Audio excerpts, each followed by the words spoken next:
तो सैटरडे तक जो भी क्लासेस हुई हैं उसको साइंस इनटेक का कवर कर लिया आप लोग। बीच में सरप्राइज तरीके से एमसीक्यू का सेशन ले लिया जाएगा, सो बी प्रिपेयर्ड।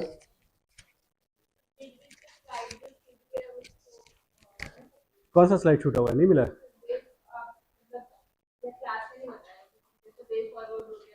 हाँ हाँ, क्या है कि वे फॉरवर्ड ना आंसर लिखने के लिए है, चैलेंजेस वे फॉरवर्ड्स मैंने मोस्टली चीज़ें बता दी हैं। उसमें जो वे फॉरवर्ड है वो आंसर राइटिंग के लिए जब आपको हेल्प होगा वो आपको हेल्प करेगा। जो समझाने वाला पार्ट है ना, अंडरस्टैंडिंग वाला पार्ट, वो हमने कवर कर दिया है। ठीक है, तो आज की क्लास में हम लोग बहुत सारे डिसीजेस से फाइट करेंगे और उसमें मेनली माइक्रो ऑर्गेनिज्म जो सूक्ष्म जीव हैं जिनको हम देख नहीं सकते उसके बारे में हम लोग आज डिस्कस करेंगे। ठीक है ना, small but powerful, isn't it? Small but powerful, छोटा पैकेट बड़ा धमाका। देखो क्या है,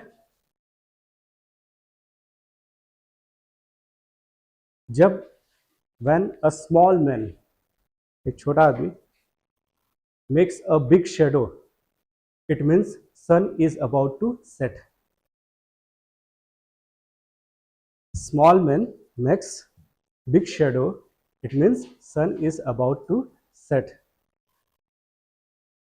Being soft and strong is the rare combination which we can find, isn't it? Soft होना और strong होना, ये दोनों रेयर कॉम्बिनेशन है एक ही आदमी मिलना। ठीक है, तो क्या है, हम जब प्रिपरेशन करते हैं ना तो हमारा हाइट, हमारा कद बढ़ना चाहिए रादर देन हमारा शेडो, क्योंकि when a tall man is making small shadow, it means sun is on the top, isn't it?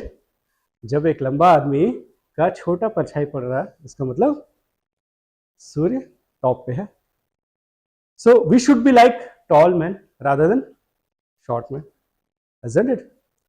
तो इसी शॉर्ट मैन में से माइक्रो ऑर्गेनिज्म के बारे में पढ़ेंगे, जिसने जो किलर था हमारा 2020 एंड 21 का, खासकर कोविड वायरस और भी अदर टाइप के वायरसेस होते हैं, तो हम इनके पूरे घराने के बारे में पढ़ेंगे, फैमिलीज के बारे में।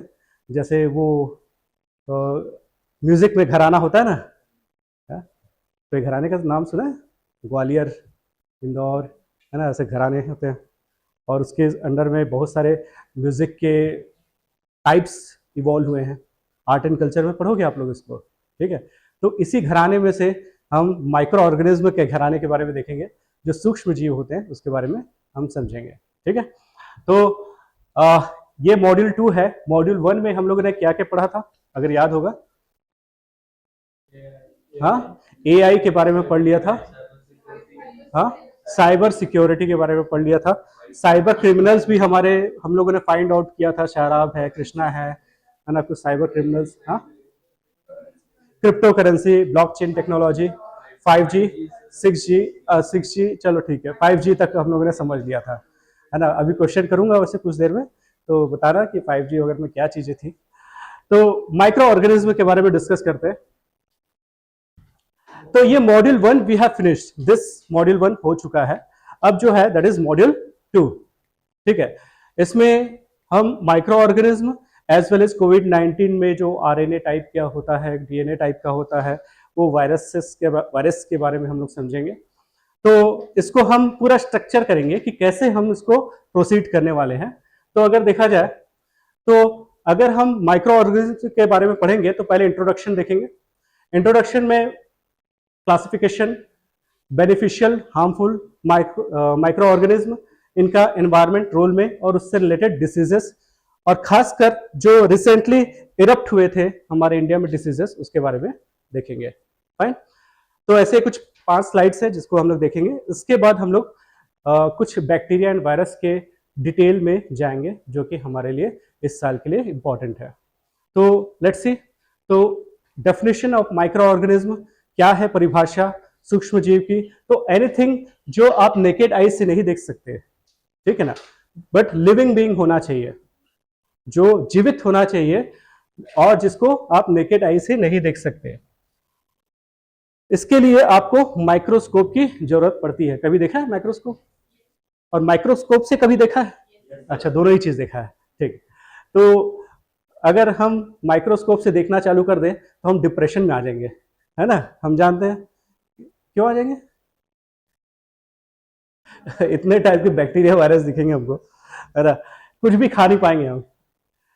तो हाँ, तो जो माइक्रो ऑर्गेनिज्म है इसमें आपको bacteria, virus, fungi, protozoa, algae, ये सारे होते हैं।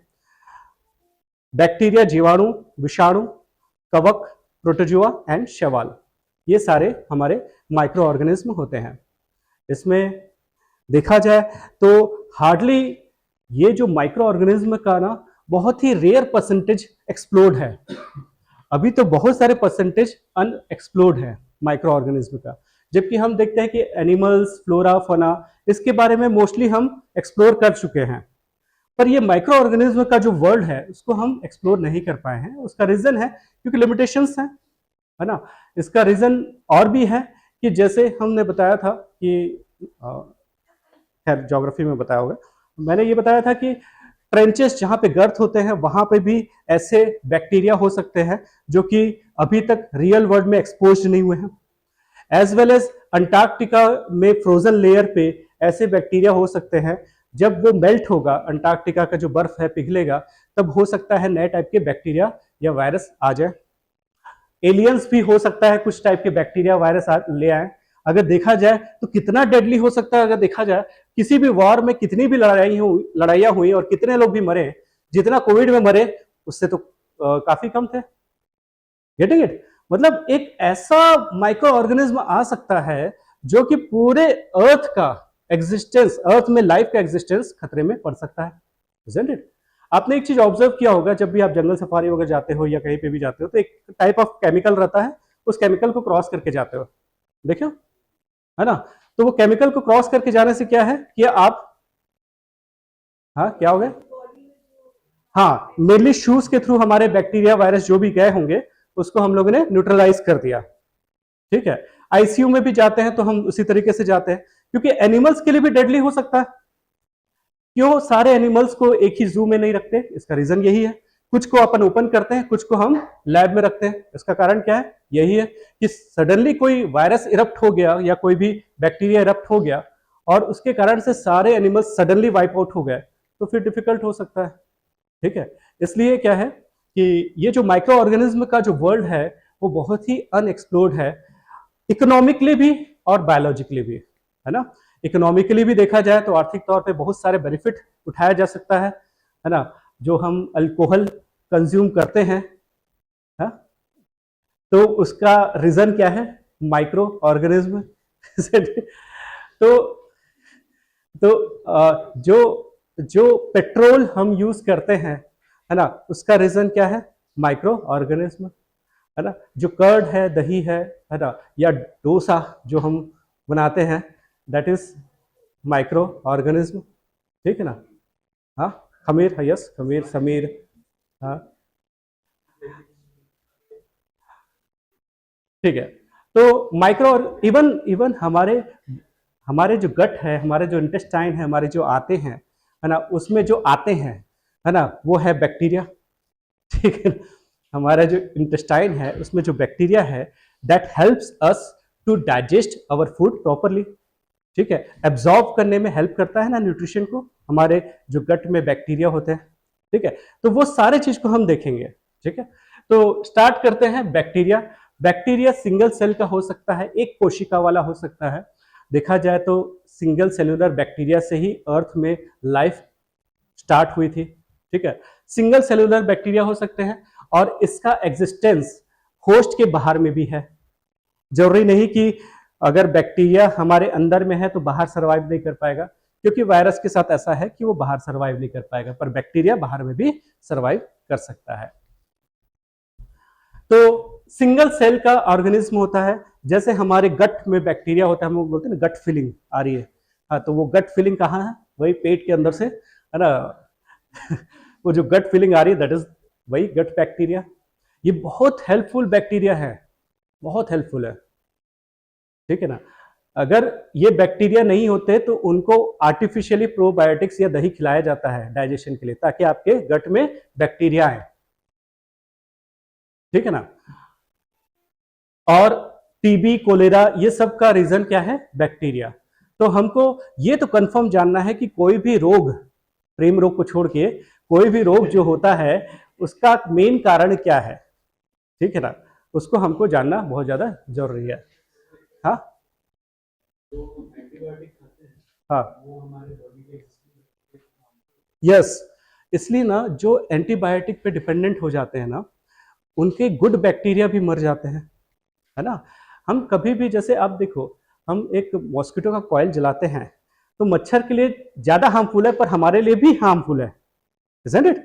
वैसे क्या है कि अगर हमने टारगेटेड बैक्टीरिया के लिए एंटीबायोटिक बना के हमारे बॉडी में डाला, तो बैड बैक्टीरिया के लिए तो हार्मफुल है ही, पर गुड बैक्टीरिया के लिए भी हार्मफुल है। इसलिए जो पिल पे डिपेंडेंट हो जाते हैं, दवाइयों पे डिपेंडेंट हो जाते हैं, उनको फ्रिक्वेंटली किसी भी बैक्टीरिया का इजीली बोलना चाहिए कि अटैक हो सकता है। इसका दो कारण है कि गुड बैक्टीरिया उसको अलाउ कर देते हैं क्योंकि गुड बैक्टीरिया है ही नहीं, है ना, और दूसरा कारण है हमारा बॉडी डिपेंडेंट हो जाता है। समझ ना? लड़ना सीख ही नहीं पाता, जब हमको हेल्प मिल जाती है तो हम क्यों लड़ेंगे बताओ, है ना। यूक्रेन कैसे लड़ना सीखेगा जब रशिया यूएस का हेल्प मिल जा रहा था, तो अब लड़ना सीखेगा, है ना, अब लड़ना सीखेगा, है ना। तो क्राइसिस होता है तभी तो आदमी सीखता है ना, isn't it? तो यही है। तो सेकंड चीज है वायरस। वायरस नॉन लिविंग है, लिविंग है, अधमरा है एक्चुअल में, है ना। और अगर बॉडी के अंदर आ जाता है तो जी जाता है, बॉडी के बाहर चला जाता है तो मर जाता है, ठीक है ना। सो जैसे डेंगू, डेंगी, रेबीज, है ना। रेबीज सुना है किसी को? कुत्ता उत्ता काटा है? हाँ दौड़ा है। तो जैसे कल के दिन ना, अगर शराब को कभी काटता है, अभी तक दौड़ा रहा है ना, कभी कल के दिन काटता है ना, तो सब लोग लेके जाना उसको, रेबीज का इंजेक्शन लगवा देना, ठीक है ना। नहीं, सारे सारे लोग, आप लोग सारे लोग हेल्प करना, सारे लोग अपना अपना एक इंजेक्शन उनके में लगाना, गेट वेल सून कर गया ऐसा, ठीक है ना। तो वायरस, हाँ, इसका फुल फॉर्म वीरू सहस्त्र बुद्धि नहीं है, ठीक है ना। ये वायरस ही है। दूसरा, तीसरा है फंगी, ठीक है। ये फंगी जो है ये भी बहुत हार्मफुल है। अभी बहुत खुश रहेगा, है ना, हमेशा खुश रहता है, कभी कभी ज्यादा खुश हो जाता है फंगी। जैसे आप, अगर आप आज दाल नहीं खाए और दाल शाम तक के लिए रह गया, तो जो बहुत ब्यूटीफुल स्मेल आती है उसका रीजन है फंगी, हाँ, ठीक है ना। मतलब बहुत ही अच्छी सुगंध जो आती है ना, उसका। और वैसे ही क्या है कि ब्रेड आपने खाया और कुछ ब्रेड रह गया, अगले दिन सुबह में मस्त ग्रीन कलर वाला ब्रेड बन गया, तो इतना ब्यूटीफुल कलर देने के पीछे का रीजन है फंगी, है ना। हाँ, मल्टी कलर ब्रेड, है ना? तो उसका रीजन है फंगी। तो फंगी देखा जाए तो इसमें मोल्ड्स एंड यीस्ट दोनों आते हैं, मैं हिंदी में भी दिखा दे रहा हूं। और इसके कारण से जो दाद खाद खुजली, है ना, तो दाद खाद खुजली के पीछे का रीजन क्या होता है? यही फंगी होता है, फफूंद जिसको बोलते हैं, ठीक है। बीटेक्स मलहम का इजाद नहीं होता और जालिम लोशन का इजाद नहीं होता अगर ये फंगी नहीं होता। तो कल के दिन अगर फंगल कुछ इन्फेक्शन होता है तो जालिम लोशन लगाइएगा। मैं उसका ऑफिशियल ब्रांड एम्बेसडर नहीं हूँ। हाँ, कैंडिड आ गया ना, ओके, हाँ, कैंडिड बहुत अच्छा है, रियली कैंडिड पाउडर रियली बहुत अच्छा है। तो तो फंगी का यही है, समझ गए कि तो हम कुछ फंगस को खाते हैं और कुछ फंगस नहीं खाते। मोस्ट ऑफ द फंगस खाने लायक नहीं है, ये चीज ध्यान रखना है। तो most of the fungus harmful है। कुछ लोग क्या करते हैं कि हाँ, बरसात का दिन आएगा, फूटू आता है, तो हमारे आसपास में भी उग गया, उसको खा लिए, 4 दिन तक पेट खराब, क्योंकि भाई वो एडिबल फूटू नहीं था, वो गोबर वाला फूटू था। गोबर वाला मशरूम है, काऊ डंग वाला, ठीक है ना। तो वो खाने लायक नहीं रहता, वो एडिबल नहीं होता। इसलिए जो मार्केट में बिकता है ना उसी को खाना, भले 600 रुपए किलो हो, ठीक है ना। हाँ 1200 रुपए, 600 रुपए पाव, सॉरी, है ना। तो फंगी ये है। प्रोटोजुआ, प्रोटोजुआ भी बहुत अच्छा आदमी है, हमको मलेरिया देता है। पहले हमारे लीवर में जाता है, फिर हमारे रेड ब्लड सेल में चला जाता है, ठीक है। तो प्रोटोजुआ देखा जाए तो काला अजहर, है ना, या मलेरिया, है ना, इसके पीछे का रीजन प्रोटोजुआ हो सकता है। हम सबके बारे में जाएंगे, हर एक डिसीज को हम लोग करीब से देखेंगे, ठीक है। तो ये 4 और 5वां वैरायटी है एल्गी, है ना। एल्गीज देखा जाए तो मोस्टली एडिबल नहीं होते, पर हमारे इकोनॉमिक बेनिफिशियल के लिए काफ़ी अच्छे हैं। काई जिसको बोलते हो आप, एल्गीज, है ना, शैवाल। एल्गीज देखा जाए तो हमारे अर्थ में, पृथ्वी में अस्तित्व के लिए, एग्जिस्टेंस के लिए बहुत इंपॉर्टेंट है, क्योंकि ये फोटोसिंथेसिस करते हैं, ये अपना खाना बना सकते हैं, ठीक है ना। तो एल्गीज हमारे लिए बेनिफिशियल है क्योंकि ये फोटोसिंथेसिस कर सकते हैं। देखा जाए तो हमारे अर्थ में इनिशियल स्टेजेस में जब पेड़ नहीं थे, तो जिसने ऑक्सीजन हमको दिया वो कौन था? एल्गी था, ठीक है ना। तो ये 5 माइक्रो ऑर्गेनिज्म देखा जाए तो हमारे अर्थ में एग्जिस्टेंस के लिए ये बहुत इंपॉर्टेंट पार्ट है ना। हमारे बॉडी में भी बहुत सारे बैक्टीरिया होते हैं, हमारे बैक्टीरिया जरूरी नहीं कि दूसरे के लिए बेनिफिशियल हो, है ना। हम इसलिए क्या है कि saliva exchange is not very good habit, ठीक है ना। मतलब मीन्स अगर किसी तरीके से अगर सलाइवा एक्सचेंज हो गया so it's not very good, क्योंकि हमारे बैक्टीरिया दूसरे बैक्टीरिया के लिए it's not very good, isn't it? हाँ, बट समटाइम्स क्या होता है कि जो मॉर्निंग के हम लोग बोलते हैं कि बैक्टीरिया वो बहुत हेल्पफुल हैं, है ना, मॉर्निंग में जो हमारे सलाइवा में रहते हैं, क्योंकि हमारा बॉडी एंटीबायोटिक रिलीज करता है। क्योंकि हम जो रात भर खाए रहते हैं, मुंह धोने की आदत नहीं है हमको, ब्रश करने की आदत नहीं है, ऐसे सो जाते हैं हम लोग, है ना। इवन कुल्ला भी नहीं करते हैं, मतलब ऐसा नहीं कि पानी से ही कर ले, है ना। तो और कुछ लोग तो मीठा खा के सोते हैं, तो रात के समय बैक्टीरिया बड़ा खुश हो जाता है। तो रात भर जो बैक्टीरिया जो हमारे टिथ के अंदर, माउथ के अंदर में रहता है, जिसके कारण से सुबह कितनी अच्छी स्मेल आती है हमारे माउथ से, है ना। तो उसको न्यूट्रलाइज करने के लिए हमारा बॉडी एंटीबायोटिक रिलीज करता है ना, उसको न्यूट्रलाइज करने के लिए, और वो बहुत स्ट्रॉन्ग एंटीबायोटिक होता है ना। इसलिए कई बार क्या बोलते हैं कि वो इतना अच्छा एंटीबायोटिक होता है कि कई बार कुछ जो छोटे मोटे कहीं पे चोट लग गई है तो उसके लिए वो हेल्प करता है इनिशियल स्टेजेस में, है ना, क्योंकि हमारा बॉडी एंटीबायोटिक रिलीज करता है। एक्चुअली देखा जाए हमारे बॉडी में जो भी चीज स्टोर्ड है उसमें एंटीबायोटिक बॉडी डाल देता है ना। इवन यूरिन, इवन स्टूल, सब में एंटीबायोटिक इनिशियल स्टेजेस में डाल देता है, क्योंकि रात भर सोचो यूरिन का रहना, पानी का बॉडी के अंदर में, और वो भी ज्यादा टेम्परेचर पे, जिस टेम्परेचर पे कोई भी पानी को रखो तो वो क्या हो जाएगा? खराब हो जाएगा, है ना। तो वो पानी रहना बॉडी के अंदर में, तो सुबह तक रखने के लिए उसमें बैक्टीरिया को न्यूट्रलाइज करने के लिए एंटीबायोटिक हमारा बॉडी रिलीज करता है। इवन काऊ का भी ऐसे करता है, इसलिए काऊ का हम लोग बोलते हैं क्या है कि काऊ का जो यूरिन है, काऊ डंग है, वो क्या है? एक एंटीबायोटिक हम बोलते हैं। उसका रीजन क्योंकि वो तो और कुछ भी कुछ खाती है, तो उसकी बॉडी कितना स्ट्रॉन्ग एंटीबायोटिक रिलीज करता होगा, ठीक है ना। हम हर वो चीज नहीं खा सकते जो काऊ खा सकती है, ठीक है ना। और ऐसा भी है कि काऊ हम जो खा सकते काऊ भी नहीं खा सकते, ऐसा भी है। तो ये सारी चीजें हैं। इसलिए क्या है कि हमारे बॉडी में एक इनहेरेंट कैपेबिलिटी होती है एंटीबायोटिक रिलीज करने की। जब हम ज्यादा एंटीबायोटिक खाते हैं तो क्या होता है? जब ज्यादा एंटीबायोटिक खाते हैं तो हमारा बॉडी वो कैपेबिलिटी को भूल जाता है, या तो वो वीक हो जाता है, डिपेंडेंट हो जाता है, ठीक है ना।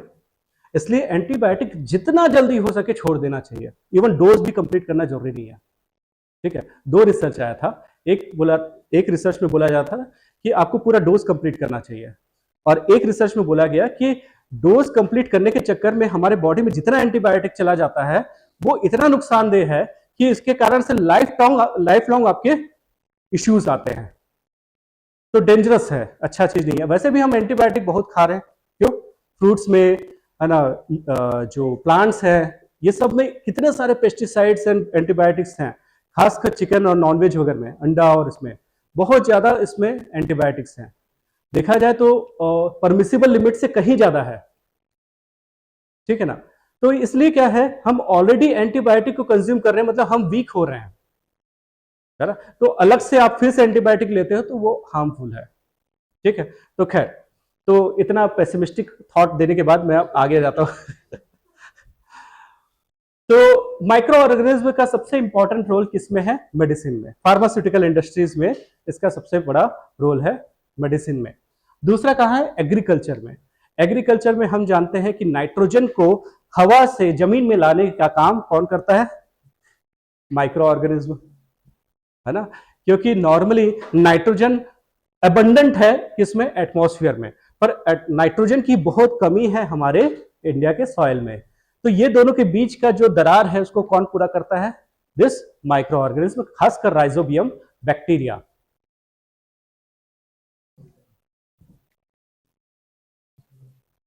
तीसरा है फूड इंडस्ट्रीज के लिए, फर्मेंटेशन के लिए ये यूज होता है।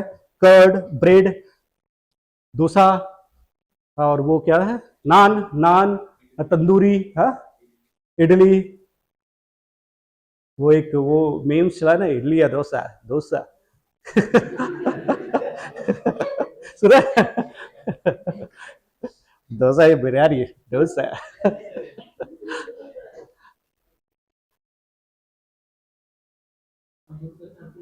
हाँ, मेरा भी वन ऑफ द फेवरेट है।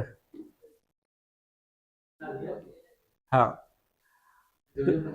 हाँ हाँ, अरे वो है तो फिर क्या है। हाँ हाँ, अल्कोहल में भी फर्मेंटेशन। हाँ, वही बस याद रहता है। इन्वायरमेंटल रूल्स देखा जाए तो माइक्रो ऑर्गेनिज्म सॉइल के लिए बहुत इंपॉर्टेंट पार्ट है। क्यों? क्योंकि अगर कोई डेड ऑर्गेनिज्म है वहीं पे पड़ा हुआ है तो उसको सबसे पहले कौन खाएगा? डेड नहीं, पहले डेड करे कौन करेगा? लॉयन करेगा, टाइगर करेगा, उसको मारेगा, वो हट जाएगा। उसके बाद कौन खाएगा? जो लकड़बग्घे हैं। कौन बग्घे हैं? लकड़बग्घे हैं, है ना। हाइना जो है ना, हाइना खाएंगे। अब हाइना भी खा जाएगा तो इसके बाद जो बचा कुचा है उसको कौन साफ करेगा? तो ये उसके बाद रोल में आते हैं माइक्रो ऑर्गेनिज्म, जो उसको पूरी तरीके से डिकम्पोज करते हैं। और डिकम्पोज होना बहुत जरूरी है क्योंकि हमारे बॉडी में जो प्रोटीन है उसको नाइट्रोजन के फॉर्म में फिर से लाना, है ना, यौगिक को तत्व में लाना, कंपाउंड को एलिमेंटल फॉर्म में लाने के लिए कौन रिस्पॉन्सिबल है? This micro organism. अगर माइक्रो ऑर्गेनिज्म नहीं होते तो हमारे सॉइल में ह्यूमस का लेयर जो होता है वो नहीं होता, ठीक है। हम बोलते हैं कोई सॉइल में ह्यूमस है, तो ह्यूमस कहां से आता है? यही माइक्रो ऑर्गेनिज्म के कारण से आता है।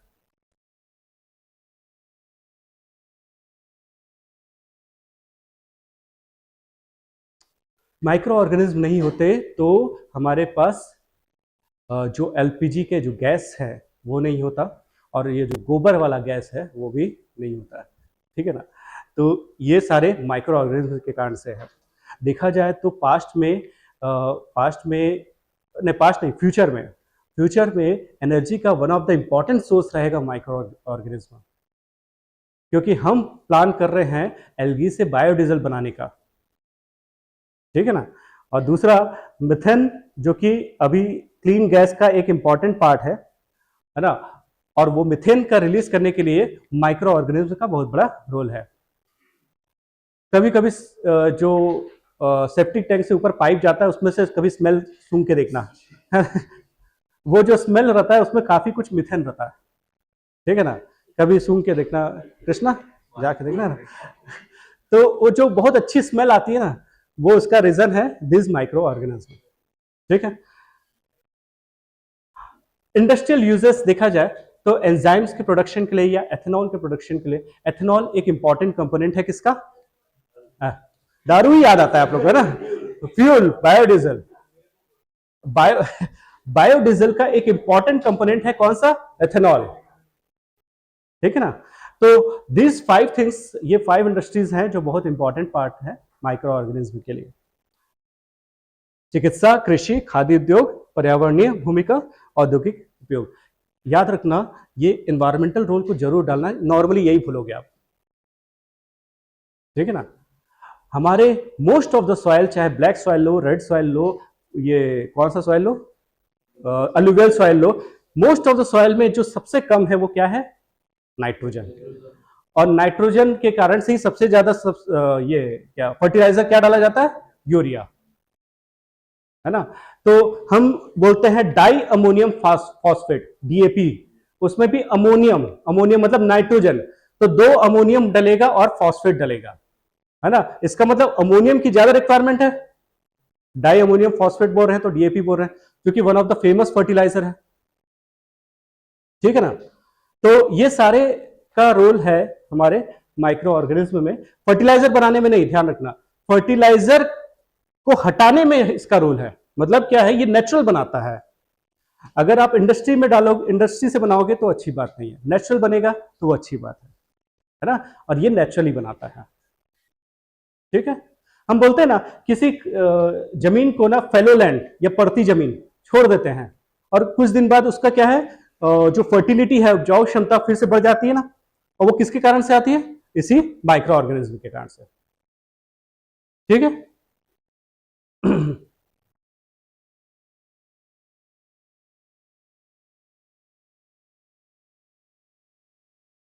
कुछ हार्मफुल इफेक्ट भी है, ये हम जस्ट समरी देख रहे हैं, अभी डिटेल में जाएंगे हम। जैसे डिसीजेस हो सकते हैं, डेडली डिसीजेस हो सकते हैं। देखा जाए तो फूड आइटम्स के खराब होने के लिए एक इंपॉर्टेंट रोल प्ले करता है यही। सोचो कितने लोगों के खाने के लिए यूज हो जाता अगर माइक्रो ऑर्गेनिज्म नहीं होते तो, है ना। हम बोलते हैं ना कि जैसे किसी सब्जी में ना ऐसे सिर्फ पानी डायरेक्टली नहीं डालना चाहिए, गर्म करके डालना चाहिए, बोलते हैं ना, क्यों बोलते हैं, अच्छा टेस्ट नहीं आता, मजा नहीं, हाँ।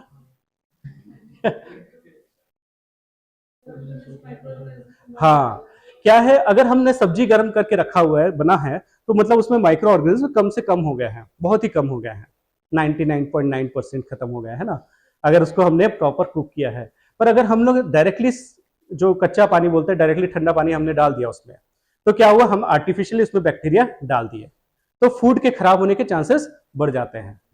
इसलिए क्या है, अगर आपको सब्जी में कभी रस बढ़ाना है तो गर्म करके पानी करके डालो। जैसे पता चला दोस्त लोग आ रहे हैं, आपके पास सब्जी इतना ही है, आपको बस 2 ही चीज डालना है, एक तो पानी और आलू, ठीक है ना। यही 2 चीज डालने से सब्जी बढ़ जाती है, ठीक है ना। तो इसलिए ना डायरेक्टली हम लोगों को जो बिना बॉइल्ड वाटर को नहीं डालना चाहिए, अदरवाइज फूड के खराब होने के चांसेस बढ़ जाते हैं। इसलिए हम टच भी नहीं करना चाहिए उसको डायरेक्टली हाथ से, क्योंकि हमारे हाथ में बैक्टीरिया होते हैं और वो फिर से फूड को जल्दी खराब कर सकते हैं, ठीक है ना। बायो टेररिज्म थ्रेट, है ना, चाइना ऑलरेडी वर्क कर रहा होगा इस पे, और देखा जाए तो फ्यूचर में वेपन्स भी इसके यूज होने वाले हैं। देखा जाए तो अगर टेररिस्ट के पास ये टेक्नोलॉजी आ गई, इंडिया में कभी वायरस उनको स्प्रेड करना हो इजीली कर सकते हैं, है ना। तो वेपन्स ऑफ मास डिस्ट्रक्शन जिसको बोला जाता है, WMD, है ना, जिसमें से एक बायोलॉजिकल वेपन हो सकते हैं, है ना। केमिकल वेपन्स भी होते हैं वेपन्स ऑफ मास डिस्ट्रक्शन में, WMD में, पर बायोलॉजिकल वेपन बहुत हार्मफुल हो सकते हैं। फिर है वाटर बॉर्न डिसीजेस।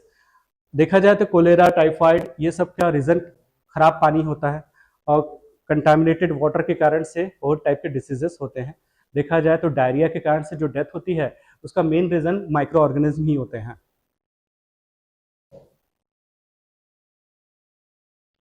रिसेंट अगर देखा जाए तो कहाँ कहाँ पे कुछ केसेस हमने देखा, तो कोविड-19 तो चल ही रहा है, अब तो ये शायद सबको जो सर्दी है वो कोविड-19 का ही होगा वो, अब वो नॉर्मल हो गया है। हाँ, अब वो नॉर्मल हो गया, क्योंकि हमारा जो नॉर्मल सर्दी था वो भी ऐसी कभी कोविड-19 जैसा था, है ना, जस्ट बिकॉज हमारे पास इम्यूनिटी आ गई करके वो नॉर्मल हो गया। डेंगू या डेंगू एंड चिकनगुनिया, इसका सीजन अब आ गया है, और अब खुश हो गए मच्छर लोग, तो इनका सीजन आ गया है। TB, Nipah virus, black fungus, ये सारे जो रिसेंट होते रहते हैं, बीच बीच में सीजनल आउटब्रेक होते रहते हैं, इसका रीजन यही है। तो स्टार्ट करते हैं हम। पहले ये वाला पार्ट तो हम लोग ने कर लिया, ये जो फर्स्ट पार्ट है इसका, माइक्रो ऑर्गेनिज्म का। तो हम स्टार्ट करते हैं पहले वायरस वाले पार्ट से, और वायरस वाले पार्ट में कितने टाइप के वायरस हैं जो हमको पढ़ना है उसको हम देख लेते हैं। एक है कोरोना वायरस के बारे में पढ़ेंगे, डेंगू के बारे में, चिकनगुनिया के बारे में देखेंगे। हाँ उसके बारे में देखेंगे। वैसे आप पूछे हो तो ये बता रहे हो, जैसे क्या है, मॉस्किटो आपके बॉडी के अंदर में वायरस इंजेक्ट कर देता है, ठीक है ना। और जैसे डेंगू में बहुत लंबे टाइम तक आपको उसके साइड इफेक्ट्स रहते हैं, वैसे चिकनगुनिया में है बहुत समय तक। दोनों में डिफरेंस तो नहीं समझ आता कि डेंगू है कि चिकनगुनिया है। तो चिकनगुनिया का एक इम्पॉर्टेंट सिम्टम है कि आपको जॉइंट्स में पेन होते हैं, ठीक है ना। ये जो फिंगर्स में ना पेन काफ़ी दिन तक, 6 महीने 7 महीने तक रह सकते हैं, ये जो है। फिर जापानीज एंसेफेलाइटिस, इसको हम देखेंगे, जापानी बुखार, दिमागी बुखार। फिर हम रेबीज वायरस के बारे में देखेंगे, hepatitis B virus, hepatitis C virus, influenza जो नॉर्मल सर्दी वर्दी लगता रहता है, HIV और पोलियो वायरस। तो हम स्टार्ट करते हैं पोलियो से, ठीक है ना। पोलियो ड्रॉप कौन कौन पी के नहीं आए हैं? पिया है? तो हम पोलियो वायरस के बारे में समझते हैं।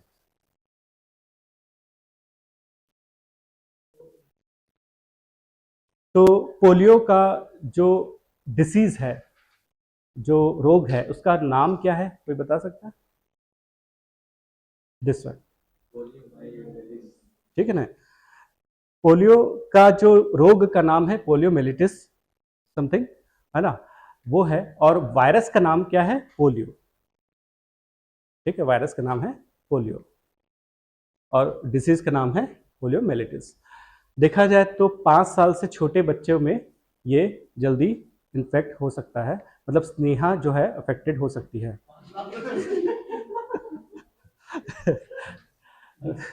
तो 5 ईयर्स से कम बच्चों को ये हो सकता है।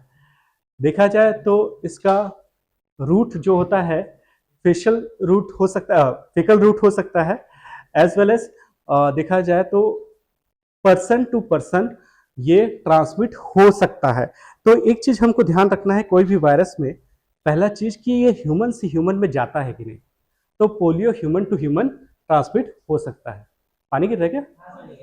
अच्छा, वो बाहर का टब वो थोड़ा सा ये करना होगा, एक काम करो ना। हाँ बारिश हो रही है।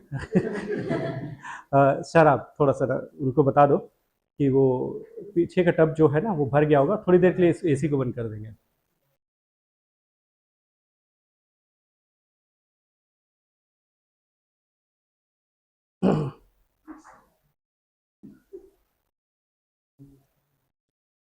तो देखो 3 चीजें हैं। पहला चीज है ना, ये इसका ह्यूमन टू ह्यूमन ट्रांसमिशन होता है, ये वायरस है ना।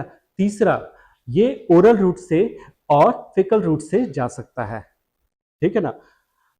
ये हमारे नर्वस सिस्टम को अफेक्ट करता है, नर्वस सिस्टम को अफेक्ट करता है।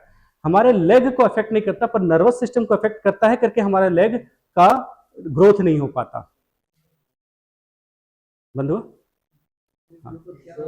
हाँ हाँ, नर्वस सिस्टम ब्रेन में वो, हाँ पैरालिसिस हो जाता है।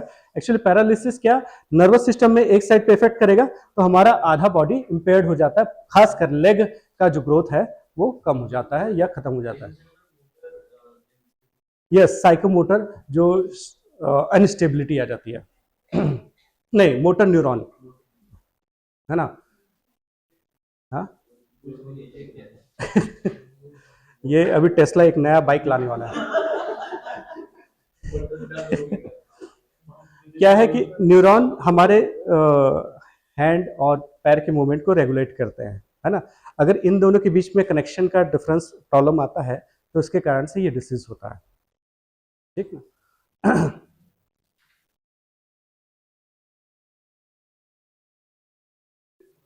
ठीक है।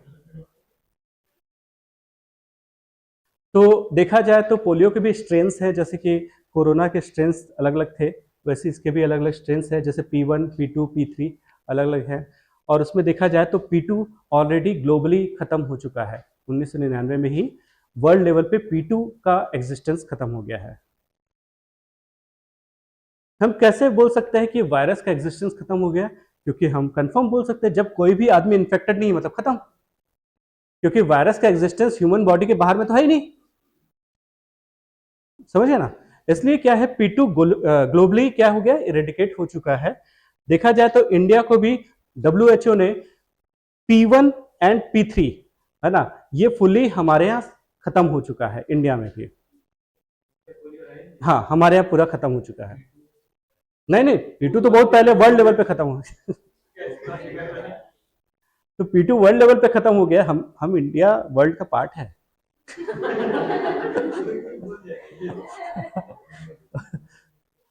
तो 7th लार्जेस्ट कंट्री है हम और सबसे ज्यादा पॉपुलेशन वाली कंट्री है हमारी तो हाँ, तो P1 और P3 वैरायटी भी इंडिया में खत्म हो गया, मतलब इंडिया में कोई भी वैरायटी नहीं है, ठीक है। तो फिर भी क्यों लगाते हैं हम? हाँ, P4 आ गया, P5 है ना, जैसे प्ले स्टेशन 5 का सोनी का नया मॉडल आ गया है ना। हाँ, देखो वर्ल्ड लेवल पे खत्म नहीं हुआ है ना। P1 और P3 वर्ल्ड लेवल पे खत्म नहीं हुआ है, इसका मतलब इवन हमारे पड़ोसी देश जैसे पाकिस्तान, वहां पे भी खत्म नहीं हुआ है पोलियो, समझ रहे हो ना। तो इसलिए क्या है, हमको अभी तक लगातार लगाना पड़ेगा वैक्सीनेशन, जब तक वर्ल्ड लेवल पे कहीं कहीं पे भी एग्जिस्ट करता है। तो हमारे यहाँ इंडिया में बहुत खतरा है, क्योंकि हमारे पास थोक के भाव में पॉपुलेशन है ना तो इसलिए क्या है, वैक्सीनेशन की हमको जरूरत है। देखा जाए तो वायरस के लिए नॉर्मली क्योर नहीं होता, तो वैसे इसके लिए भी क्योर नहीं है, पर इसको प्रिवेंशन किया जा सकता है। देखा जैसे, इसलिए किसी को अगर पोलियो के कारण से पैरालिसिस हो गया तो लाइफ टाइम वो पैरालाइज्ड रहता है, ठीक है ना। तो हम दो टाइप के वैक्सीन लेके आए, एक है ओपीवी और एक है आईपीवी, ठीक है ना, ओपीवी और आईपीवी। ओपीवी में हम वायरस को ओरल रूट से ड्रॉप के फॉर्म में, पानी की बूंद के फॉर्म टाइप में आपको माउथ से दिया जाता है, रादर देन इंजेक्शन के फॉर्म में। तो ओपीवी कैसे दिया जाता है, आपके माउथ में ये दिया जाता है।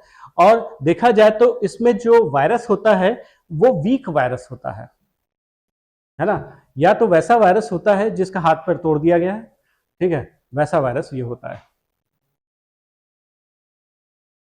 पर मरा नहीं है, ठीक है ना।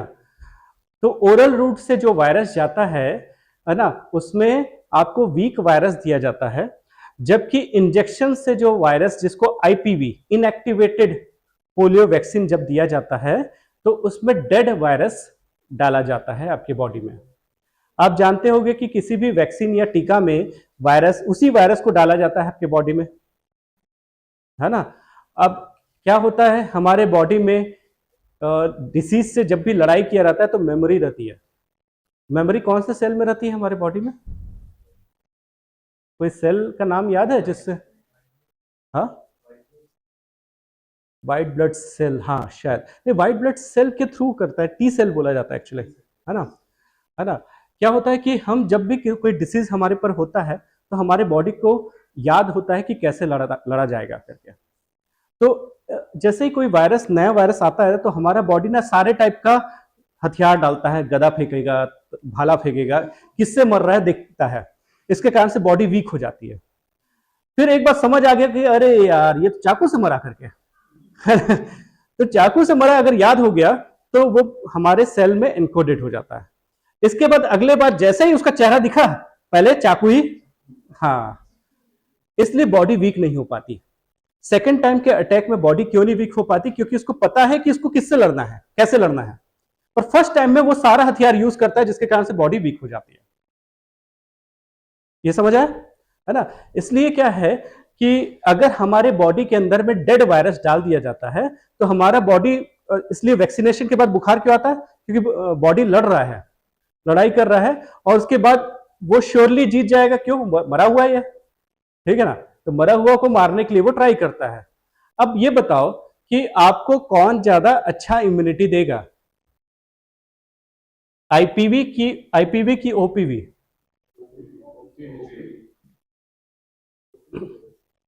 क्यों? हाँ, मतलब ये जो वायरस है, ओपीवी जो है, ये जिंदा है और ये मरा वायरस है। तो जिंदा वायरस आपको ज्यादा अच्छा इम्यूनिटी देगा, मतलब इसमें बुखार आने के ज्यादा चांसेस हैं। ठीक है ना। और बुखार क्यों आता है? एग्जाम के कारण से। हाँ, या तो या तो प्यार में भी बुखार आ जाता है कुछ लोगों को, है ना। तो उसके अलावा किस कारण से बुखार आता है?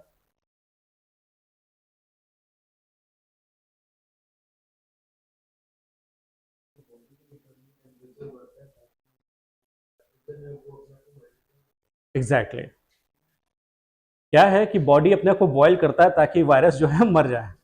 यस, बॉडी का टेम्परेचर हाई हो जाने से ना वायरस का मल्टीप्लिकेशन कम हो जाता है। ठीक है ना। वैसे ही जैसे कोई खाना खराब होने वाला है तो हम क्या करते हैं, गर्म कर देते हैं, है ना। तो पर इसके लिए बॉडी को बहुत एनर्जी लगती है ना, क्योंकि अपने बॉडी का टेम्परेचर 3 डिग्री सेल्सियस बढ़ाने के लिए, 4 डिग्री सेल्सियस बढ़ाने के लिए बहुत ज्यादा एनर्जी लगती है बॉडी को, इसलिए बॉडी वीक हो जाता है। इसलिए जब ना वायरस का अटैक होता है तो कोई मेडिसिन की जरूरत नहीं है, आपको आराम करने की जरूरत है। क्योंकि आप अगर पढ़ाई कर रहे हो तो आपका पूरा जो ब्लड है या बॉडी का जो एनर्जी है वो ब्रेन में रहेगा। पर अगर आप रिलैक्स कर रहे हो तो वो पूरा डिसीज को फाइट करने में हेल्प करेगा। इसलिए जब भी बुखार आए तो पहले रेस्ट ले लो, या तो आने वाला लगे, आपको समझ आ जाता है कि हाँ आने वाला है, जैसे गला का खराश चालू होता है पहले और उसके बाद से फिर फीवर आ जाता है। तो जिस दिन आपको लग रहा है ना, अगर आप उस दिन रेस्ट कर लोगे तो आपको अगला 4 दिन बच जाएगा। पर अगर वो फुल फ्लेज में आ गया तो 4 से 5 दिन वेस्ट होने वाला है। ठीक है ना। इसलिए क्या, रेस्ट लेना सबसे अच्छा तरीका है। दूसरा, अपने आप को हाइड्रेटेड रखना, पानी अच्छे से पीना और एनर्जी देते रहना बॉडी को, क्योंकि लड़ेगा तो बॉडी ही। ठीक है, लड़ेगा तो बॉडी, कोई बाहर से कुछ नहीं लड़ने वाला। तो इसलिए क्या है, बॉडी को बस हेल्प करो, रिलैक्स रहो, शांत रह के। और ये भी नहीं कि ना लेटे हुए तो मूवी देख लेते हैं।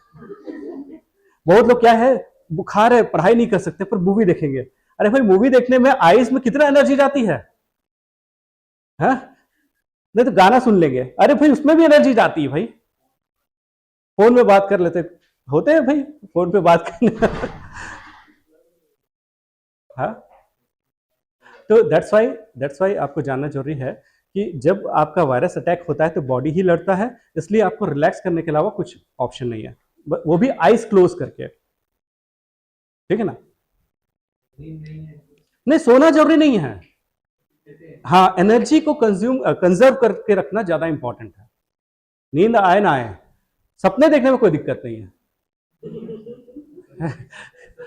ठीक है ना। तो इसलिए दैट्स वाई नींद आए ना है, लेटना जरूरी है। तो मैं ये बताना चाह रहा था, ओपीवी ज्यादा पावरफुल है, इसका 2 रीजन है। पहला कारण क्या है? पहला कारण है कि इसमें जिंदा वायरस है, और दूसरा कारण ये है कि ये पहले इंटेस्टाइन में जाएगा या अपने लीवर में जाएगा, वहां पे इम्यूनिटी देगा, फिर वो जहां जहां जाएगा वहां पे इम्यूनिटी देगा, ब्लड में जाते तक उसका पूरा इम्यूनिटी वो प्रोवाइड करेगा। इसलिए बॉडी ज्यादा अच्छे से कैपेबल होता है, क्योंकि पोलियो वायरस का 2 रूट है ना, ओरल है और फेकल रूट है। इसके कारण से हमारे लीवर लेवल पे आपको क्या चाहिए, इम्यूनिटी चाहिए। इसलिए ना ओपीवी ज्यादा अच्छा मैकेनिज्म है। तीसरा एक रीजन है कि हमारे यहाँ जो हेल्थ फैसिलिटीज हैं या हेल्थ वर्कर्स हैं प्रॉपरली ट्रेंड नहीं है। अब इंजेक्शन कहाँ लगाना है ना। तो क्या है, पर ओपीवी होगा तो ड्रॉप पिलाना तो इजी है ना। 3 रीजन से ओपीवी ज्यादा हमारे यहाँ इंडिया में सक्सेसफुल है। इसलिए 2 बूंद जिंदगी के जो बोलता है वो ड्रॉप के ही फॉर्म में दिया जाता है। ठीक है ना। पर इसके साथ एक रिस्क भी है, ध्यान रखना। क्या रिस्क है? ये तो जिंदा है ना, अगर इसको सही टेम्परेचर में नहीं रखा जाए और सही एडमिनिस्ट्रेशन के अंदर में नहीं रखा जाए तो ये वाइल्ड वायरस का ये बन सकता है, समझो ना। तो इसलिए ये डेंजरस भी है। तो एक ही प्रॉब्लम है इसका, स्टोरेज का। अदरवाइज इसलिए क्या है ना कि जो एक बार वो खुल जाता है ना, उसके बाद उसको करके खत्म कर दिया जाता है ना, पिला पिला के खत्म कर दिया जाता है। अब अगले दिन अगर यूज करना है तो उसको फेंकना पड़ता है, क्योंकि खुल गया तो फिर वो पावरफुल हो जाएगा वायरस जो है। ठीक है ना।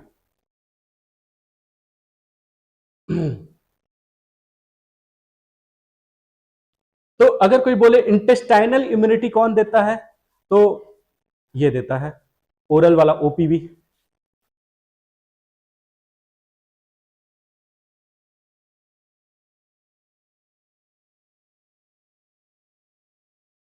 तो डब्ल्यूएचओ के हिसाब से आईपीवी को भी इंक्लूड करना चाहिए। जैसे क्या है, आपने 5 डोजेस लिए तो 4 डोजेस आप ओपीवी को लो और 1 डोज आप आईपीवी का लो, है ना? क्यों? क्योंकि भाई आपको ब्लड लेवल पे भी इम्यूनिटी आएगी, ठीक है? इसलिए क्या है, आपको दोनों टाइप का वैक्सीनेशन लेना चाहिए। ओपीवी, 4 डोजेस ऑफ ओपीवी और 1 डोज ऑफ आईपीवी, ताकि सभी लेवल पे इम्यूनिटी आ जाए। इसलिए बोला जा रहा था ना कि जब कोविड का वैक्सीन जब आया था तो उनको ज्यादा अच्छी इम्यूनिटी मिली जो दोनों टाइप का वैक्सीन लिए थे। खैर हार्ट अटैक में भी मरने वाले वही सब हैं। वो कौन कौन से आए थे अपने पास? कोविशील्ड और कोवैक्सीन, है ना? तो क्या है, जिन्होंने धोखे से कॉम्बिनेशन ले लिया, एक्चुअली में धोखा अलाउड नहीं था। अगर याद होगा, कोविशील्ड वाले को कोविशील्ड का ही बूस्टर दिया जा रहा था, है ना? पर अगर जिसने दोनों ले लिया था उसको रिलेटिवली ज्यादा अच्छी इम्यूनिटी मिली। और उससे भी अच्छी इम्यूनिटी किसके पास है पता है? जिसको कोविड हो गया। हाँ, जिसको एक्टिव फॉर्म में मिला उसको सबसे हाईएस्ट लेवल पे इम्यूनिटी है। सेकंड जिसने कॉम्बिनेशन लिया, और तीसरा कोविशील्ड जिसने लिया उसको दो एक और मिल गया हार्ट अटैक वाला, ठीक है ना? तो दीज आर द थिंग्स। हाँ, अरे सुप्रीम कोर्ट में एक्सेप्ट किया गया है। हाँ, सुप्रीम कोर्ट में उसको बुलाया गया था कोविशील्ड वालों को कि भाई इसका साइड इफेक्ट में क्या हार्ट अरेस्ट हो सकता है करके, तो उसने एक्सेप्ट किया है, ठीक है ना? पर वही है, बहुजन हिताय बहुजन सुखाय, इतने लोग मर जाते उससे अच्छा तो भाई अभी तो बच गए। एक एक करके मरे तो डेटा में नहीं आएगा ना। कम से कोविड से मरने वाले कम हो गए ना। हाँ, क्या पूछ रहे थे? हाँ हाँ हाँ हाँ, इसको ट्रेंड वर्कर्स की जरूरत नहीं है उसके लिए, ट्रेंड वर्कर्स की, क्योंकि ड्रॉप के फॉर्म में देना है, ठीक है?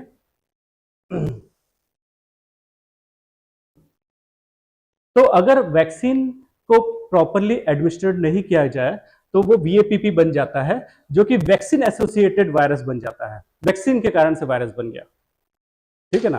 तो इसके एग्जिस्टेंस के चांसेस वर्ल्ड लेवल पे अभी भी है और इंडिया में भी अभी भी है ना? अगर इसको सही टेम्परेचर पे नहीं रखा जाए, क्योंकि ये ओवर द टाइम ये एक नॉर्मल वाइल्ड वायरस जैसा बन जाएगा, जंगली बन जाएगा।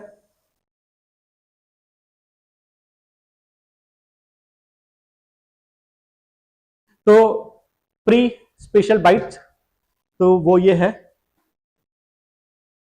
तो ये कौन से घराने का है? तो ये जो नाम अगर पढ़ सकते हो तो यही घराने का है, ठीक है ना?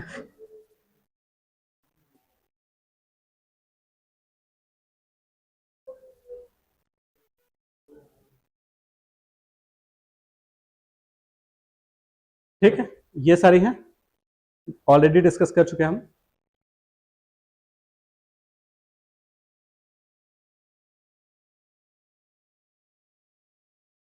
तो ये कंफर्म है, अभी 2014 के बाद से कोई भी नए केसेस नहीं आए हैं। 2 साल पहले एक केस आया था जिसको डाउट था कि वो है पोलियो का, तो या तो उसको था नहीं या तो दबा दिया गया। दोनों में से कोई एक है। पर अभी तक कोई हमारे पास ऑफिशियल केसेस कोई भी इरप्टेड नहीं है पोलियो के, ठीक। अगला है, हाँ हाँ, 5 साल के नीचे, हाँ। नहीं, चांस एक्चुअली उसका उसका स्ट्रेन, देखो आपको, आपने दो बूंद जिंदगी के लिए हैं क्या? नहीं लिया है तो चांसेस है। हम बाय डिफॉल्ट हमारे में इम्यूनिटी है, इसलिए तो फैल नहीं रहा है ना। हर्ड इम्यूनिटी किसको बोलते हैं, जानते हो? हर्ड इम्यूनिटी, हाँ, HERD, हर्ड मतलब भीड़, ये चाल टाइप का जो भीड़ रहता है ना उसको बोला जाता है हर्ड, हर्ड इम्यूनिटी।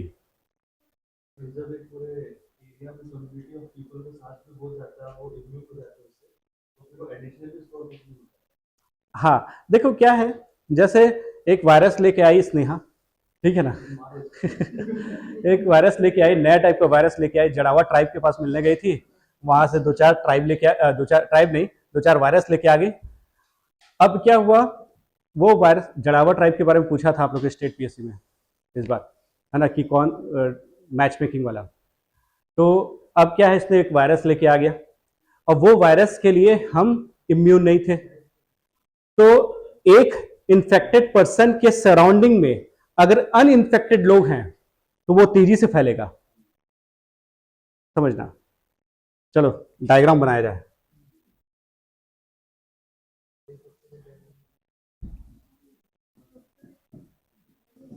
ये कौन है? स्नेहा। एक ही चोटी है क्या? अरे एक ही है, चलो ठीक है। अरे हाथ, हाँ हाँ।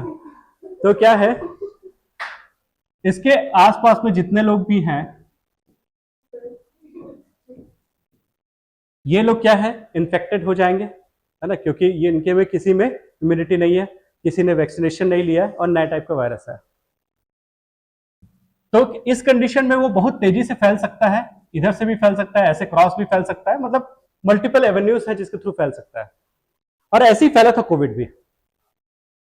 अब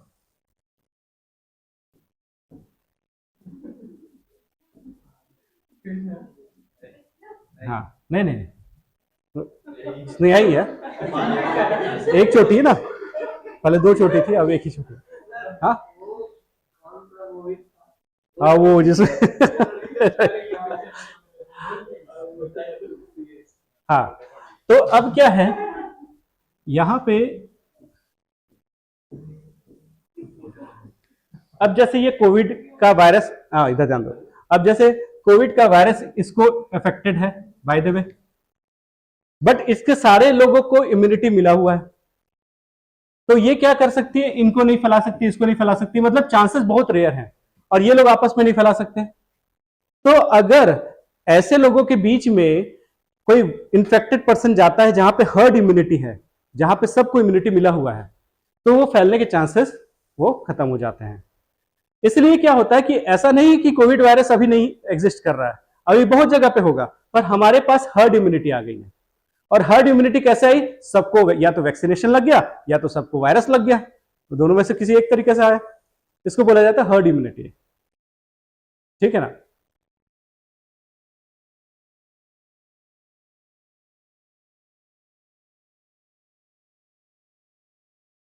तो अगला वायरस है वो है जीका वायरस। किसका वायरस? Zika virus. तो हमारे यहाँ राजस्थान, मध्य प्रदेश और कुछ नॉर्दर्न स्टेट्स में हमको जीका वायरस मिला, बीच बीच में ये इरप्ट होता रहता है। देखा जाए तो मॉस्किटो जो मच्छर है उसको लेके जाता है, तो हमारे धन्य भाग कि हमारे पास मच्छर बहुत है ना। तो मॉस्किटो से होने वाले डिसीज में ये पहला डिसीज के बारे में अभी पढ़ रहे हैं। अभी देखोगे कि मॉस्किटो से रिलेटेड कौन कौन से डिसीज हो सकते हैं। तो पहला चीज जीका किसके कारण से होता है? वायरस के कारण से होता है ना। दूसरा क्या है, इसके लिए कैरियर कौन है? मॉस्किटो। जबकि पोलियो वायरस के लिए जो कैरियर था वो वाटर या एयर भी हो सकते, क्या था, वाटर था ना, something contaminated food, sorry contaminated food and water, ठीक है ना। इसके लिए क्या है, इसके लिए मच्छर है। अब देखा जाए तो युगांडा के मंकीज में ये मिला था कभी जिका वायरस। देखा जाए तो क्या है कि बायोडाइवर्सिटी आपके अफ्रीका में बहुत ज्यादा है, ठीक है। अब अफ्रीका में बायोडाइवर्सिटी ज्यादा है तो सबके गट के अंदर में भी नए नए टाइप के बैक्टीरिया वायरस रहते हैं, और अभी हम ज्यादा इजीली एक्सप्लोर कर पाते हैं जंगल के अंदर में, और इसके कारण से क्या है, नए नए टाइप के वायरस एंड बैक्टीरिया हम लेके आ जाते हैं।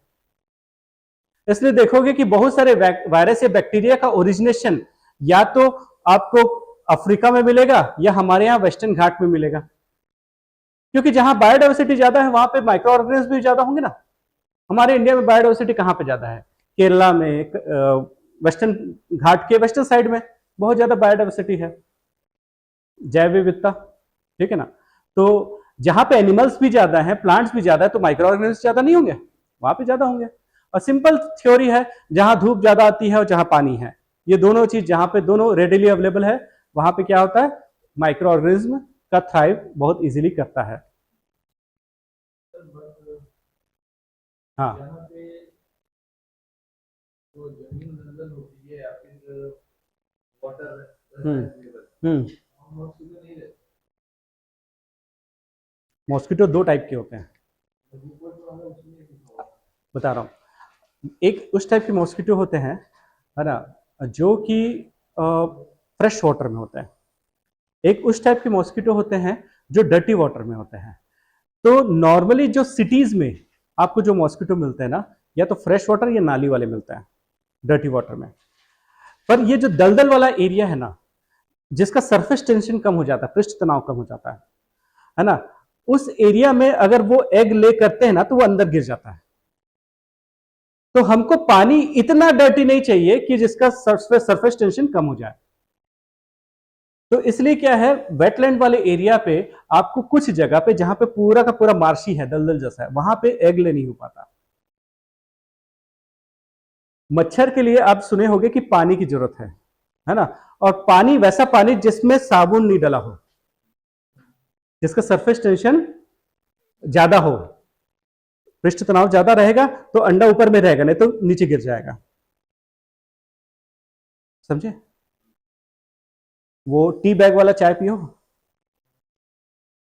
है, कभी चाय टी बैग वाला पीते हो तो ऐसे रखते हो तो धीरे धीरे करके वो अंदर डूबता है। अगर किसी पानी में वो लेट से डूब रहा है, इसका मतलब उसका सरफेस टेंशन हाई है, और किसी पानी में वो तेजी से डूब रहा है, मतलब उस पानी का सरफेस टेंशन कम है। समझ रहे हो ना? तो जिस पानी का सरफेस टेंशन कम है उसमें मच्छर भी कम पैदा होंगे।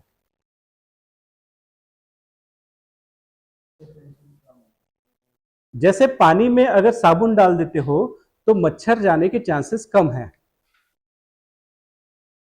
पर उसमें बैक्टीरिया आ जाते हैं।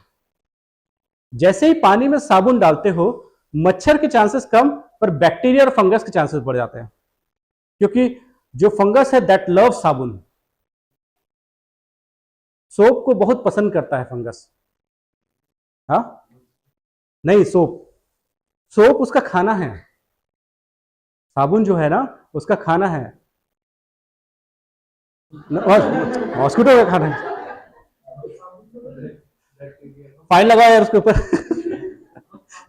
100-200 बना के लाएंगे हमारे। फंगस का खाना है, फंगस का खाना है साबुन। इसलिए सोप या डिटर्जेंट का पानी कहीं पे भी बॉडी में रह गया, वहां पे आपको इन्फेक्शन हो जाता है।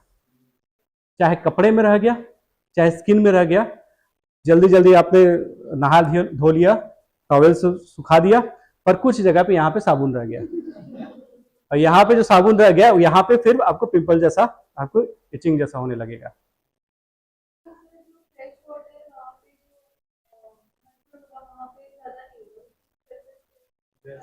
नहीं, वहां पे ज्यादा होगा, फ्रेश वाटर का सरफेस टेंशन ज्यादा अच्छा होता है, खासकर ग्राउंड वाटर का, जो नीचे से पानी निकाला जाता है ना, उसका सरफेस टेंशन ज्यादा होता है। जो नल से आता है ना पानी, उसको ना गवर्नमेंट क्या करती है, उसमें by default chlorine and soft बना के भेजती है, ठीक है ना। तो इसका मतलब ये है कि मेरे घर में अगर बोर है या कुआं है और उसका पानी को मैंने बाहर निकाल के रखा है, तो उसमें मच्छर आने के ज्यादा चांसेस हैं, एज सिंपल एज दैट। हाँ, क्योंकि यस, क्योंकि नाली के पानी में अपार्ट फ्रॉम साबुन और भी चीजें होती है जो उसको हार्ड भी बनाती है, कुछ चीजें उसको सॉफ्ट बनाती है। तो जो हार्ड बनाती है उसके लिए अलग है। इसलिए देखना, आपको मैं एक अच्छा चीज बता रहा हूं, आपको समझना कि नाली के मच्छर ना ऐसे रहते हैं जो कि ना मारने पर एकदम गीला टाइप के हो जाते हैं, मतलब हाँ, जबकि ना वो झाड़ी वाले मच्छर जो होते हैं ना, जो थोड़ा सा स्ट्रांग रहते हैं, मारते तो इंप्रेशन पड़ता है ना, हट्टा कट्टा मच्छर रहता है। तो जो हट्टा कट्टा मच्छर जो दिखता है ना, वो पानी वाला मच्छर है, जिसको मारने में भी मजा आता है। अरे हाँ, उसका भी निकलता है, हमारा भी निकलता है। पर वो जो नाली वाला मच्छर होता है ना, वो एकदम थोड़ा सा गीला जैसा रहता है।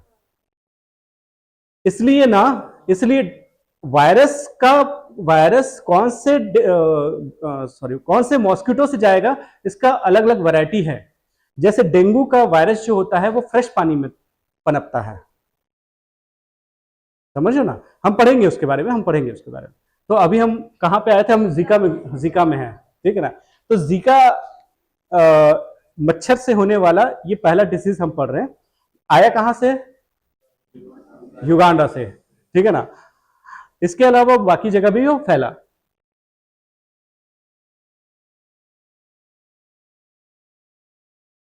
तो क्या है, अब क्या है, हमको पहला चीज समझे वायरस, और दूसरा चीज ये समझे कि ये क्या था, मॉस्किटो, नहीं युगांडा नहीं, मॉस्किटो से था, ठीक है ना, ये इंपॉर्टेंट पार्ट है।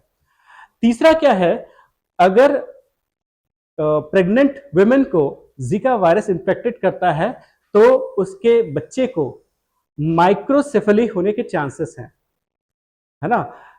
माइक्रोसेफली कैसा होता है, जैसे ये ब्रेन का डेवलपमेंट प्रॉपर नहीं हो पाता,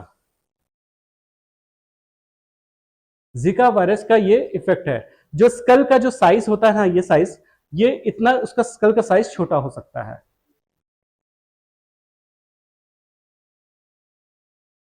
ठीक है ना।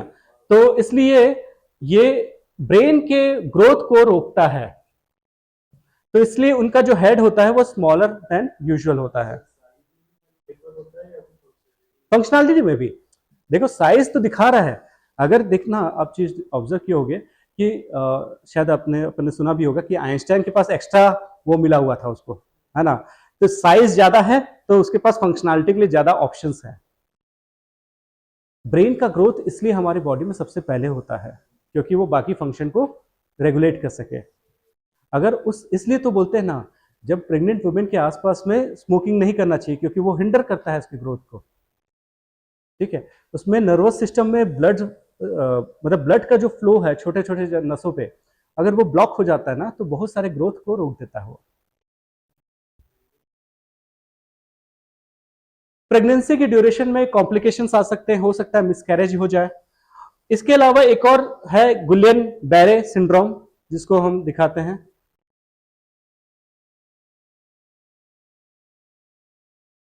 ये है गुलियन बैरे सिंड्रोम। इसमें क्या होता है, जैसे जो वेन्स होते हैं, इसके ऊपर का जो एक लेयर होता है, नॉर्मल किसी भी नर्व के ऊपर का लेयर होता है, इसको डिस्ट्रॉय कर देता है वो। इससे क्या है कि अगर ये डिस्ट्रॉय हो जाता तो इजीली दब जाता है ना, उसका प्रोटेक्टिव कवर हट जाता है, और इसके कारण से हमारे ब्रेन में प्रॉपर सिग्नल नहीं पहुंच पाता। आप जानते होंगे कि हमारे स्पाइन से जाता है हमारा जो सिग्नल है, तो अगर ये ऐसा हो जाता है, नर्व्स ऐसे हो जाते हैं, तो ब्रेन का कमांड देने में भी तकलीफ होती है उसको बॉडी में। तो इसको गुलियन बैरे सिंड्रोम बोलते हैं। ये भी जिका वायरस के कारण से हो सकता है। तो दो टाइप का हमने देखा, माइक्रोसेफेली और ये गुलियन, ठीक। जिका वायरस के लिए जो रिस्पॉन्सिबल मच्छर है, उस हीरो का नाम है एडीज, ठीक है ना। हम अभी तक बचपने में मलेरिया के लिए एक मच्छर का नाम सुने थे, हाँ हाँ, एनोफिलिस, ठीक है ना। पर ये कौन है, एडीज है, एंडीज नहीं है, एडीज ना, एडीज मॉस्किटो।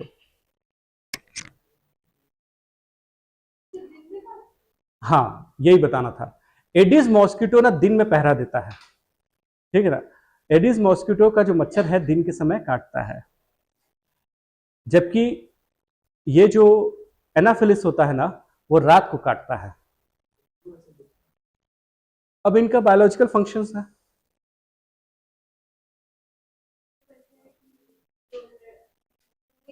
हाँ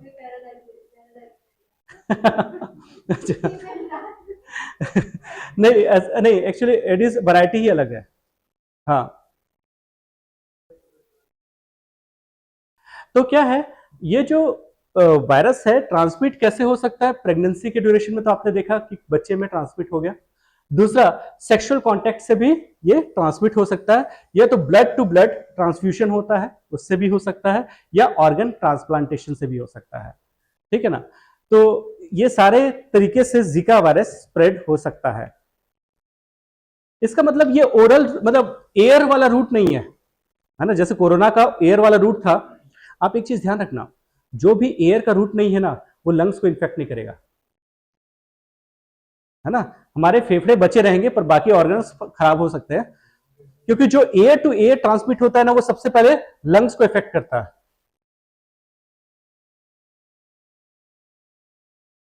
तो इसका प्रेजेंटली अभी कोई ट्रीटमेंट अवेलेबल नहीं है। हाँ, रिकवरी करने का थोड़ा सटीक उपाय क्या है? लंग्स को रिकवरी करने का सबसे सटीक उपाय पहला ये है कि पोल्यूटेड इन्वायरमेंट में, है ना, कम से कम रहना। लंग्स को पोल्यूशन कम से कम दो। हाँ? हाँ? सिंपल, डिस्कनेक्ट हो गया था। हाँ, क्या है कि देखो, लंग्स 40 ईयर्स तक अपने आप को रिस्टोर कर लेता है। अगर उसको, अगर अपन, ये कैसे डिस्कनेक्ट हो रहा है बार बार।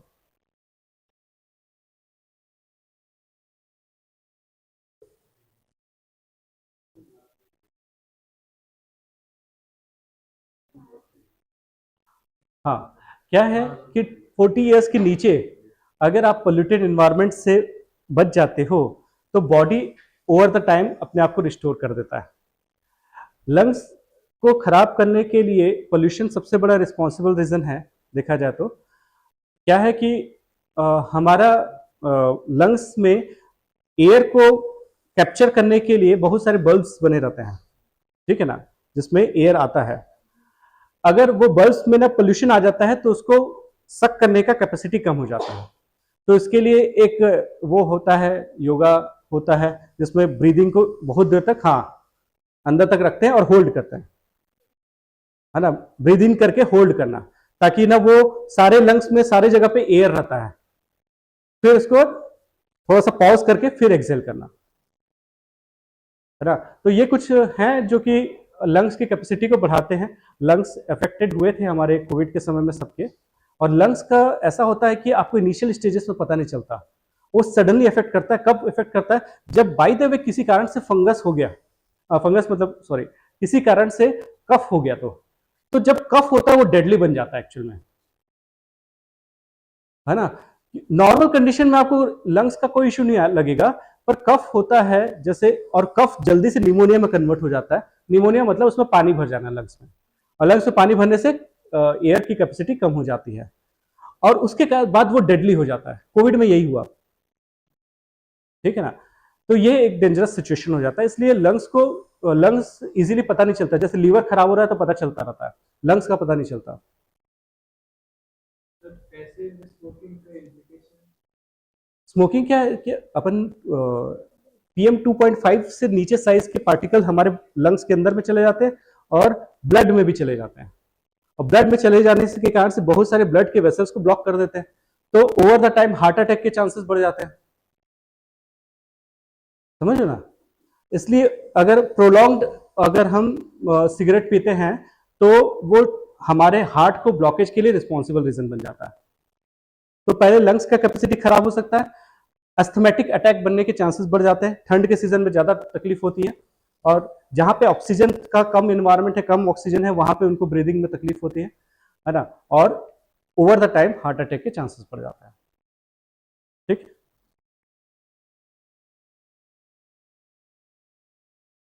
हाँ, तो आपको ये याद रखना है, ये ट्रांसमिशन कैसे था? ब्लड वाला, है ना, ब्लड टू ब्लड, सेक्सुअल, या तो मदर टू किड, इस तरीके से ये ट्रांसमिट हो सकता है जिका वायरस।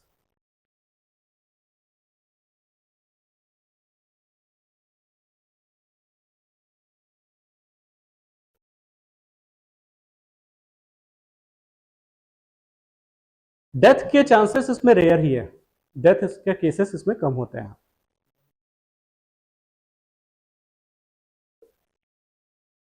निर्देश नहीं होता है, हाँ, निर्देश का ज्यादा इंडिकेशन आ जाता हाँ कॉम्प्लिकेशंस आ जाते हैं।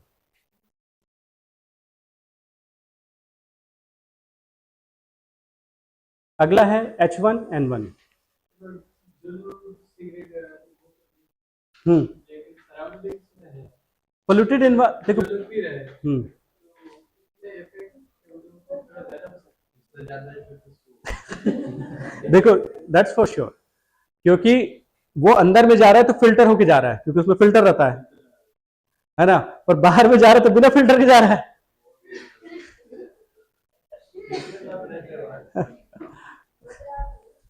बिल्कुल नहीं। टेंशन में आ गया सर। नहीं, उससे ज्यादा खतरनाक है पोल्यूशन जो बाहर में होता है, वो ज्यादा खतरनाक है, क्योंकि वो लगातार इनहेल होता रहता है।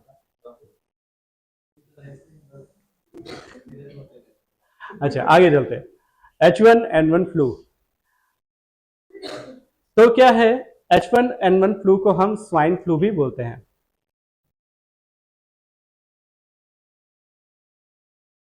ये फ्लू जो है हमारे रेस्पिरेटरी सिस्टम को, मतलब लंग्स को, हमारे फेफड़ों को ये अफेक्ट करता है। ठीक है, ये भी एक वायरस के कारण से है, जिसका एक रीजन पिग है, क्योंकि पिग में इस टाइप के वायरस बाय डिफॉल्ट रहते हैं, है ना। और जब भी एनिमल से कोई वायरस ह्यूमन में जाता है, उस टाइप के वायरस को हम क्या बोलते हैं, जूनोटिक। कौन सा नॉटिक, जूनोटिक। हाँ, जू से याद रखना। हाँ, एनिमल से ह्यूमन या ह्यूमन से एनिमल में जा सकता है, पर एक बार एनिमल से ह्यूमन में आ गया ना, तो ह्यूमन टू ह्यूमन वो ट्रांसमिट होता रहता है, क्योंकि जिसका भी मैकेनिज्म रेस्पिरेटरी सिस्टम पे है ना, मतलब वो ब्रीद इन या ब्रीद आउट से जा सकता है। इसलिए क्या अब हो सकता है कभी पिग किसी के पास रहा होगा जिसके थ्रू पहुंच गया, पर अब जो ट्रांसमिशन होता है वो ह्यूमन टू ह्यूमन होता है। ठीक है ना।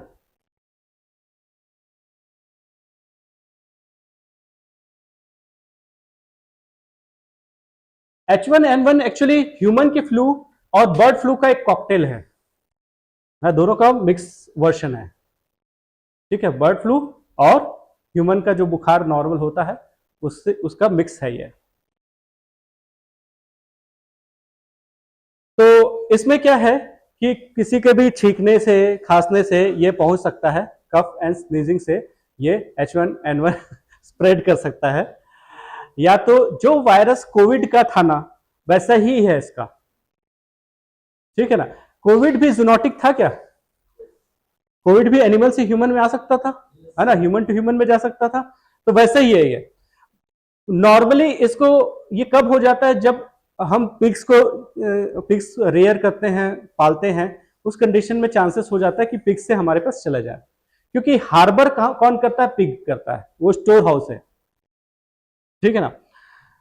इसलिए क्या है कि जो शेफ होते हैं, जो रॉ मीट लेके आते हैं या रॉ मीट को ये करते हैं, ट्रीट करते हैं, उनको इन्फेक्टेड होने के चांसेस बढ़ जाते हैं।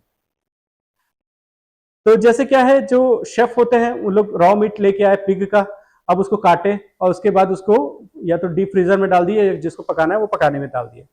अगर उस समय वो हाइजीन मेंटेन नहीं किए प्रॉपरली, तो चांसेस हैं कि उसको हो जाए, और उस शेफ से हो सकता है फिर पूरे किचन में फैल जाए, और उस किचन से फिर वो पूरे जगह पे फैल जाए, ये चांसेस बढ़ जाता है।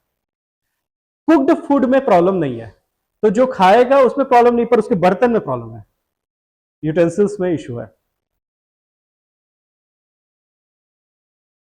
हाँ बोलो।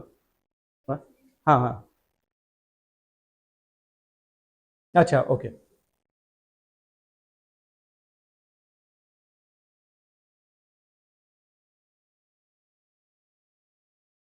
ठीक। तो इसके लिए वैक्सीन है। तो यस, हमारे पास नेजल रूट पे और इंजेक्टेबल फॉर्म में इसके वैक्सीन हमारे पास हैं। इसमें हम लाइव वायरस को डालते हैं, किसमें, नेजल वैक्सीन में, और इंजेक्शन से हम किल्ड वायरस। याद होगा कि पोलियो के समय भी हम इंजेक्शन से किल्ड वायरस डाल रहे थे, मरा हुआ वायरस डाल रहे थे। नेजल रूट से हम लाइव वायरस डाल रहे हैं। तो किस में ज्यादा अच्छी इम्यूनिटी आएगी, नेजल वाला। नेजल रूट से होने से आपके लंग्स, आपके नोज का जो जहां से एंट्री होता है वायरसेस का, है ना, वो पूरे एरिया पे इम्यूनिटी आती जाएगी। ठीक है, इसलिए नेजल रूट वाला वैक्सीन ज्यादा अच्छा है।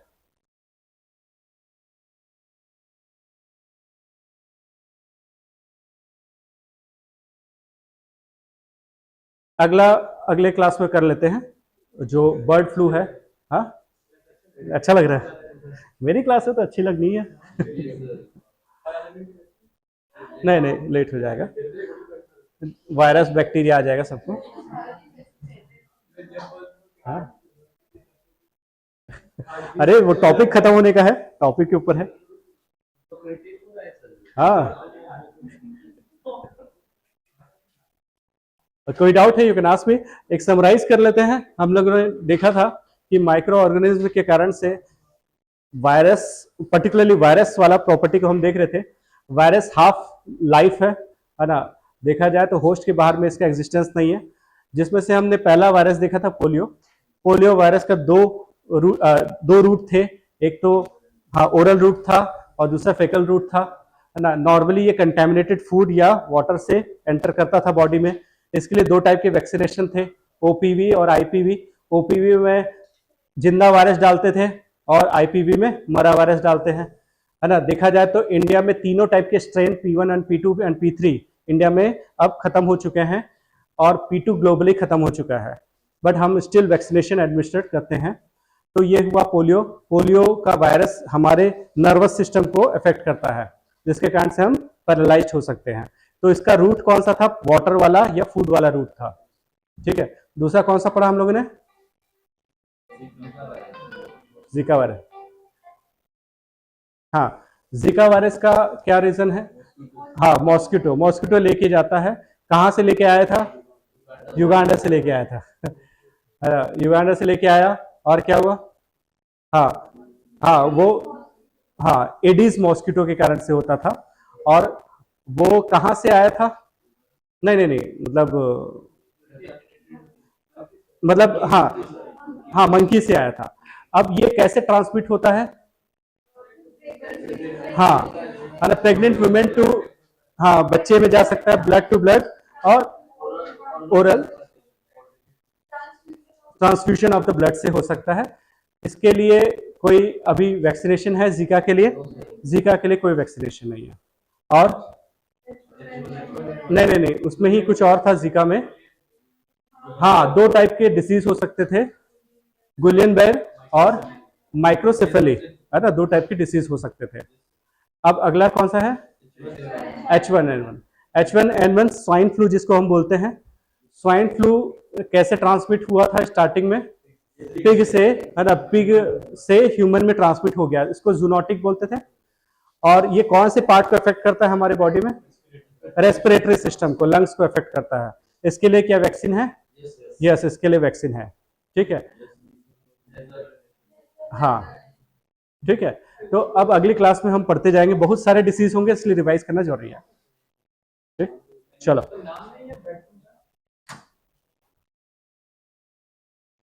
नहीं वो इम्पोर्टेंट नहीं है, इंडिया में अगर होगा ना तो वो इम्पोर्टेंट रहेगा। ऑनलाइन में कोई डाउट?